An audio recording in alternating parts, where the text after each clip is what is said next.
I was the guy they called for the answers to the calculus midterm but never for the party on Friday night, and for years, I accepted that as my reality until the cool kids decided I was finally useful for something more than just a passing grade. They wanted my inheritance. Imagine finding out that the people you finally thought were your friends, the ones who finally let you into their inner circle and made you feel like you belonged, were actually just running a long-term con to fund their summer in Ibiza using your dead grandfather's hard-earned money. Was I wrong for what I did to them? Or did they deserve to have their entire futures dismantled piece by piece because they thought a nerd wouldn't have the spine to fight back? I really need you to listen to this entire story and tell me if I went too far, because honestly, I've never felt more alive than the moment I watched their world crumble. My name is Leo, and for as long as I can remember, I've been the invisible rich kid. My family owns a massive tech manufacturing firm, and while we lived in a house that looked like a museum, I spent most of my time in the basement tinkering with servers or studying for exams I didn't even need to pass to be successful. I was the textbook definition of a nerd, socially awkward, dressed in clothes my mom picked out, and carrying a laptop bag that probably cost more than most people's cars. In high school, I was the human calculator. In college, I became the guy who could fix any coding error in 10 minutes. I never had real friends, I had academic associates. But everything changed during my junior year when Marcus, the literal king of the campus social scene, sat down next to me in the library. Marcus was everything I wasn't: charismatic, athletic, and always surrounded by a group of people who looked like they stepped out of a high-end fashion magazine. He didn't ask for help with a paper. He asked for my opinion on a startup idea he had. He made me feel like an expert, like someone whose brain was actually a commodity, rather than a social curse. Slowly, Marcus and his girlfriend, Chloe, started inviting me to dinners. Not the loud, sweaty frat parties I hated, but nice places where we could actually talk. They introduced me to their friends, Sarah and Jax, and for the first time in 22 years, I felt like I had a tribe. They called me Leo the Legend. They told me I was the smartest guy they knew and that it was a tragedy I'd spent so much time alone. I started spending money on them. Trips to the coast, high-end VIP booths at clubs, and even helping Chloe with her tuition when she claimed her father's business was struggling. I didn't mind. I had the money, and for the first time, I had people who seemed to actually care about me. As the months went by, our bond seemed to deepen. We spent late nights talking about our dreams, our fears, and the legacy we wanted to leave behind. Marcus would talk about building an empire, while Chloe would whisper about the charities she wanted to start. I felt like I was finally part of something bigger than myself. They made me feel seen, not just as a source of information or money, but as a person with thoughts and feelings. We went on weekend getaways to exclusive resorts, and I always picked up the tab, thinking it was a small price to pay for the friendship I had always craved. I even bought them expensive gifts, designer watches for Marcus and Jax, and a diamond necklace for Chloe on her birthday. They would always protest, saying I didn't have to do that, but then they would accept with such genuine-seeming gratitude that I felt like a hero. I was blinded by the attention and the feeling of belonging. I started to change my appearance, too, buying trendier clothes and getting a more modern haircut, all under their guidance. They told me I was finally fitting in, and I believed them. But the cracks started to appear when I noticed how they treated people who weren't in our circle. They were dismissive and often cruel to the lower-tier students, and it made me uncomfortable. When I brought it up, Marcus would just pat me on the back and say, "Leo man, you're just too nice. Some people are just meant to be followers, and we're the leaders. That's just how the world works." I wanted to believe him, so I pushed the feeling down. The mask started to slip during a weekend trip to my family's lake house. I had gone upstairs to grab a charger when I heard them laughing in the kitchen. I stopped at the top of the stairs when I heard Marcus say my name. He said, "How much longer do we have to play nice with the ATM? I can't stand another night of hearing him talk about blockchain." Chloe laughed, that high-pitched, sweet laugh I'd grown to love, and replied, "Just another month, babe. Once he signs on to the investment for our travel firm, we'll have enough to clear all our debts and live like royalty in Europe. He's so desperate for friends he'd probably hand over his kidney if we asked nicely." My heart didn't just break, it turned into ice. They weren't just using me for free meals. They were planning a full-scale financial hit on me through a fake business proposal. I stayed quiet, went back to my room, and didn't say a word the rest of the trip. I realized then that every deep conversation, every fun night out, was just a calculated move in a game I didn't even know I was playing. I felt like a fool, a complete and utter idiot for believing that someone like Marcus or Chloe could ever truly care about someone like me. I spent the rest of the night staring at the ceiling, my mind racing with thoughts of betrayal and revenge. I thought about all the money I'd spent on them, all the time I'd wasted, and the sheer audacity they had to treat me like a pawn. I realized that my wealth had always been a target, but I never expected it to be handled with such cold, calculated malice by people I called my friends. I started to reevaluate every interaction we'd had. Was Chloe's father's business really struggling? Was Marcus really interested in my startup ideas? The answer was a resounding no. It was all a performance, a meticulously crafted play designed to drain me of everything I had. I felt a cold, hard anger settle in my chest, a feeling I'd never experienced before. It wasn't the hot, impulsive anger I'd seen in movies. It was something much more dangerous. It was a cold, calculating resolve. I was going to make them pay, and I was going to do it in a way they would never see coming. So, that's the situation I was in. I was surrounded by people I thought were my best friends, only to realize I was nothing more than a walking bank account to them. And they were laughing at my loneliness behind my back.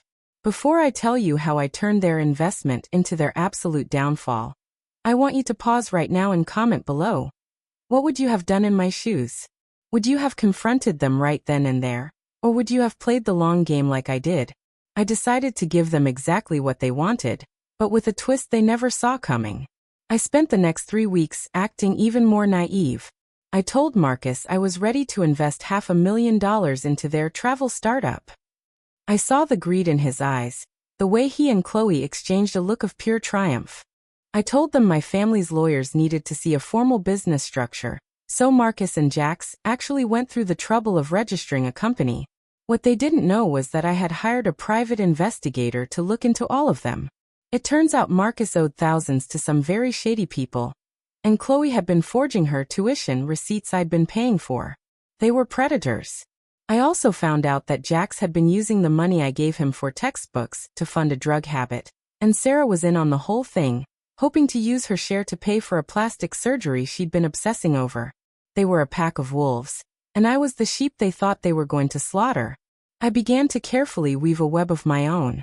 I pretended to be even more excited about the business, even going so far as to create fake market research reports and financial projections that showed the company would be worth millions in just a few years.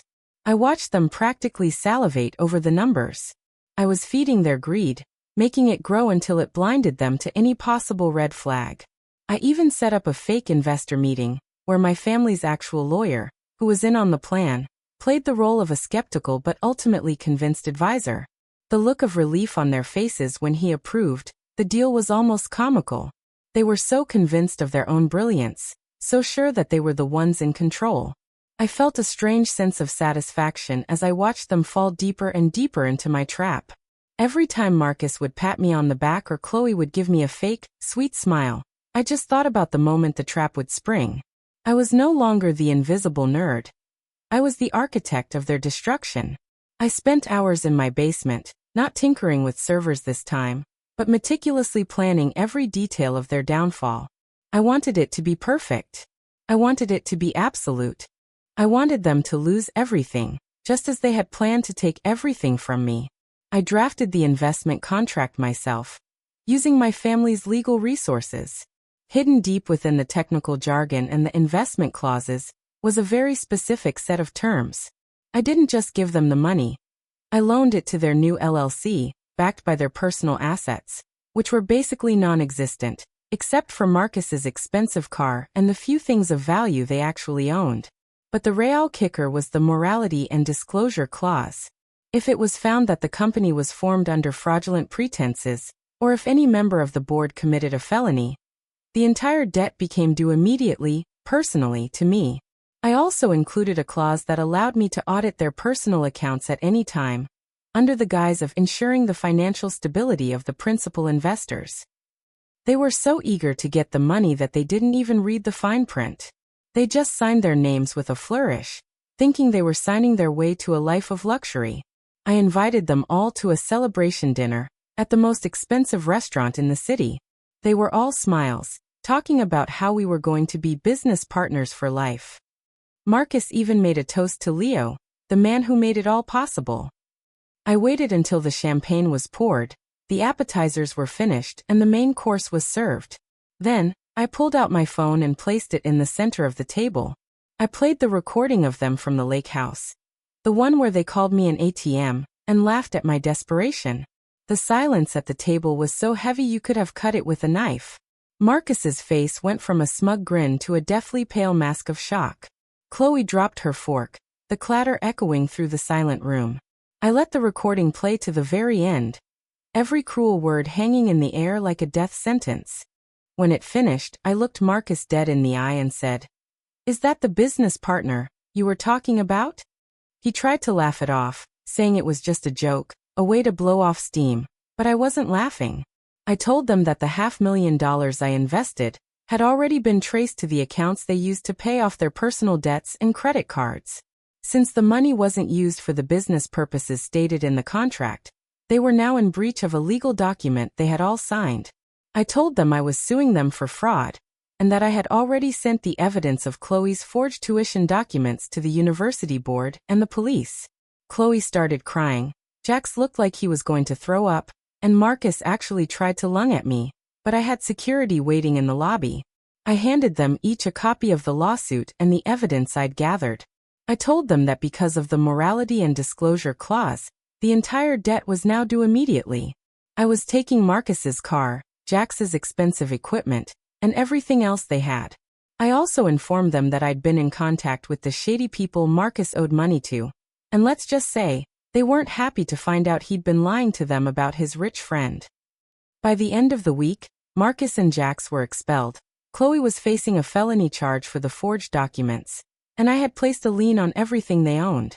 They thought they were playing a nerd, but they forgot that a nerd knows how to read the fine print. They lost their futures, their reputations, and every cent they tried to steal from me. The fallout was even more extensive than I'd imagined. Sarah, fearing she would be implicated in the fraud, tried to turn on the others, providing even more evidence of their schemes in an attempt to save herself. But it was too late for her too. Her involvement was documented, and she faced her own set of consequences. The university's social circles were in an uproar, and the once revered cool kids were now the subjects of intense scrutiny and disdain. I watched from a distance as their lives fell apart. I saw Marcus working a minimum wage job at a local diner, his charisma replaced by a look of permanent defeat. I heard that Chloe had to move back in with her parents in a small town. Her dreams of European royalty shattered. I didn't feel joy exactly, but I felt a profound sense of justice. They had tried to destroy me for their own gain, and in doing so, they had destroyed themselves. I learned that day that being rich isn't about what's in your bank account. It's about having the self-respect to cut off people who don't value your soul. If you think I did the right thing by taking them down instead of just walking away, like this video to show you're on my side. People like that need to learn that kindness isn't a weakness, and being smart is the ultimate power move. Make sure you subscribe for more stories where the underdog finally gets his day, and please, share your final thoughts on this whole mess in the comments section. Did I go too far, or was this the perfect revenge? I'll see you all in the next story.